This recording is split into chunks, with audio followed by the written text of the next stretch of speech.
মনে করেন যে এই যে ধরেন মাইলস্টোন এখন কি স্কুলে গিয়ে কি কোনো ধরনের কোনো তাদের সাহায্য প্রয়োজন আছে কিনা, এই যে বাচ্চাগুলোকে আপনি যা যা বললেন যে এই ধরনের, এটা তো পরিবার দেবে, সেটা ঠিক আছে, আমরা আমাদের পক্ষ থেকে কি কিছু করার আছে কিনা? প্রাথমিক আমরা যেটা দেখতে পেলাম যে তো অনেক অংশ অনেকের হয়তো শারীরিকভাবে অনেক ইনজুর্ড হয়েছেন বা কেউ অনেক পুড়ে শরীরে অনেক অংশ পুড়ে গেছে। এইটুকু অংশের জন্য তো তারা বিভিন্ন হসপিটালগুলোতে যেটা বার্নের চিকিৎসা এবং শারীরিক যে ক্ষত আছে সেগুলো চিকিৎসা নিচ্ছেন। পাশাপাশি তারা অবশ্যই মানসিকভাবেও ক্ষতিগ্রস্ত হওয়ার সম্ভাবনা আছে। কিছুটা ইমিডিয়েটলি হয়েছেন, হয়তো খুবই ভয় পাচ্ছেন কি হবে, তার মা বাবারা খুবই আতঙ্কগ্রস্ত।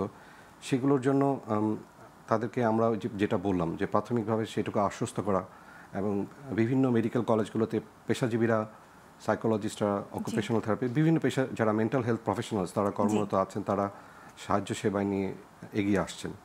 এবং আমি একটু তথ্য দিতে পারি যে আমি যেহেতু জাতীয় মানসিক স্বাস্থ্য ইনস্টিটিউটে কাজ করি, এটা ঢাকার শেরেবাংলানগর শ্যামলীতে মানে অবস্থিত।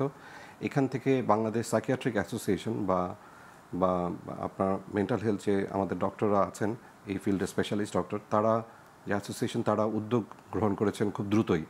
আমাদের অ্যাসোসিয়েশনের পক্ষ থেকে ডাক্তাররা কর্মস্থল ঢাকা মেডিকেল কলেজ বা বিভিন্ন জায়গায় ওনারা ভিজিট করেছেন।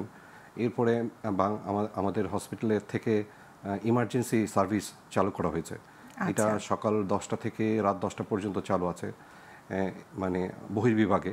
এছাড়া 24 আওয়ার্স ইমার্জেন্সি ব্যবস্থা খোলা হয়েছে।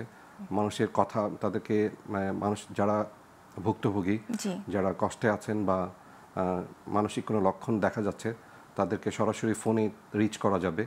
এবং বিভিন্ন আমাদের হসপিটালের ডক্টরগণ আরও বিএমইউ বা বাংলাদেশ মেডিকেল ইউনিভার্সিটি শাহবাগে অবস্থিত এবং ঢাকা মেডিকেল কলেজ বিভিন্ন ডক্টরগণ একত্রে তারা এই সার্ভিস চালনা করছেন। তো যে কোনো মুহূর্তে তারা বিভিন্ন সরকারি হসপিটাল বা প্রাইভেট হসপিটালে কর্মরত ডক্টরগণের কাছ বা এই হেলথ পেশাজীবীদের কাছ থেকে সেবা পেতে পারেন এবং সম্পূর্ণ বিনামূল্যে।